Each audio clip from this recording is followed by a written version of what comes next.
Now, the UNANEB were very, very successful in their research.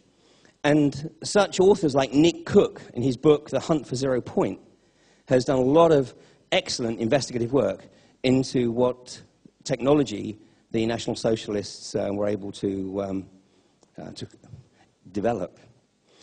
And there's some excellent academics who are looking at this. One guy is Nicholas Goodrich Clark from Exeter University. He's a professor in the School of Western Esotericism there. But he's also a specialist on the occult research of the UNANEB.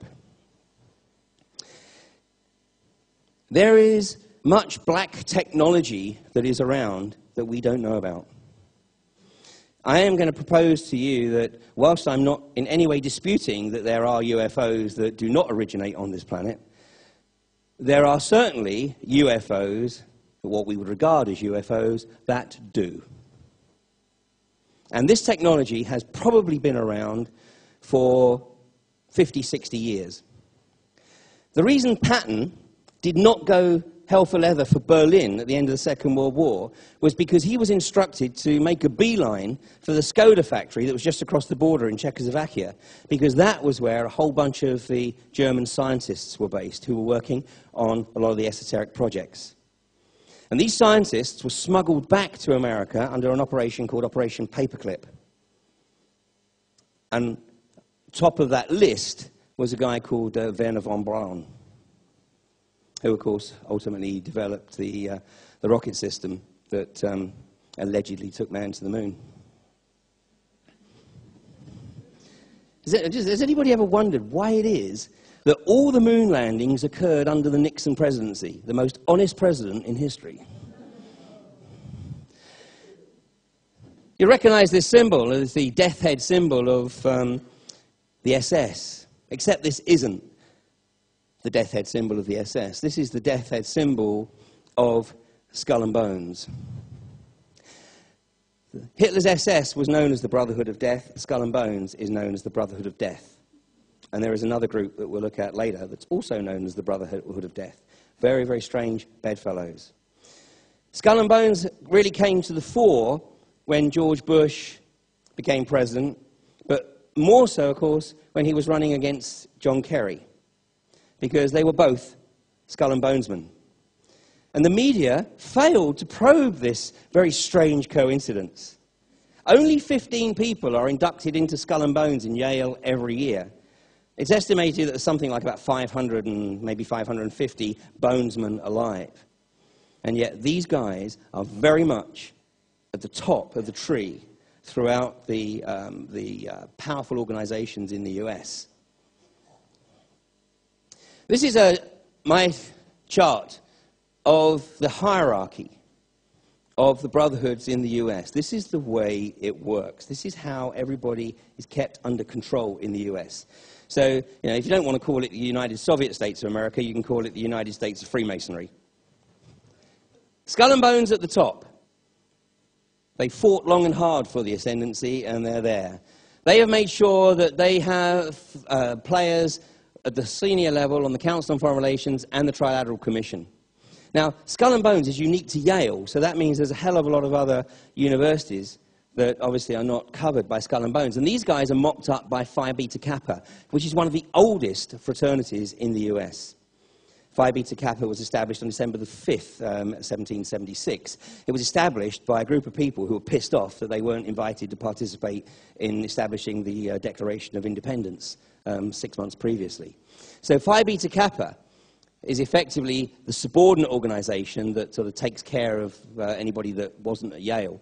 And Phi Beta Kappa players are in all of the senior leadership roles in the administration through the US. And then we have the Shriners. In the US, Freemasonry is far more open than it is here. In the UK, it's estimated that there's about 700,000 Freemasons, and nobody really knows for sure. But in the US, it is reported that there are over 10 million Freemasons. And they wear it on their belt buckle, or they wear a badge to say they're a 32nd degree Mason.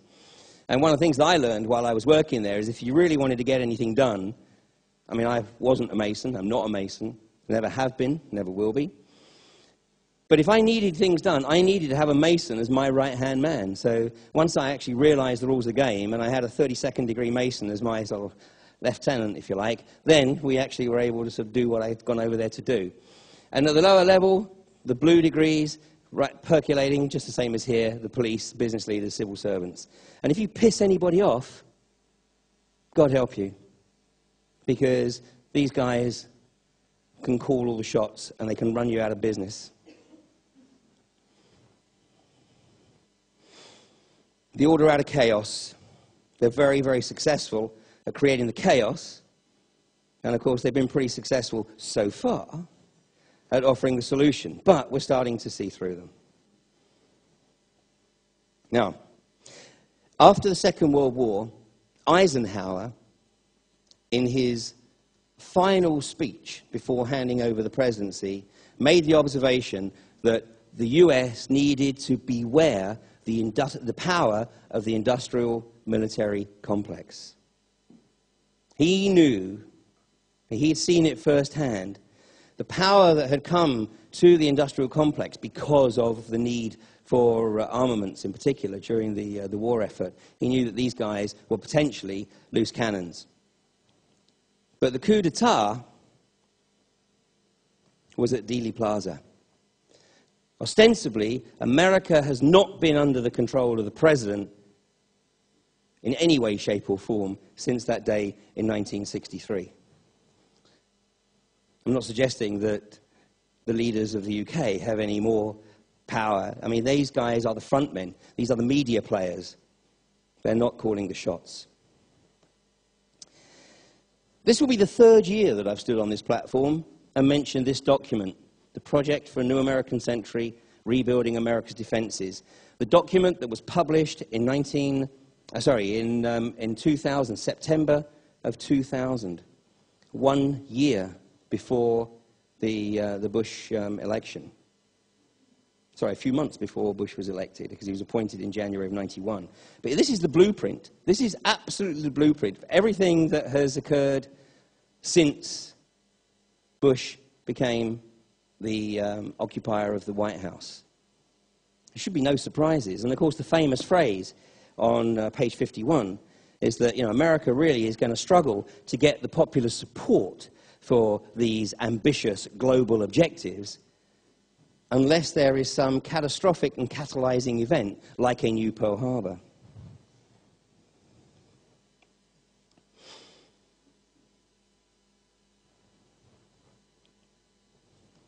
And these are the guys.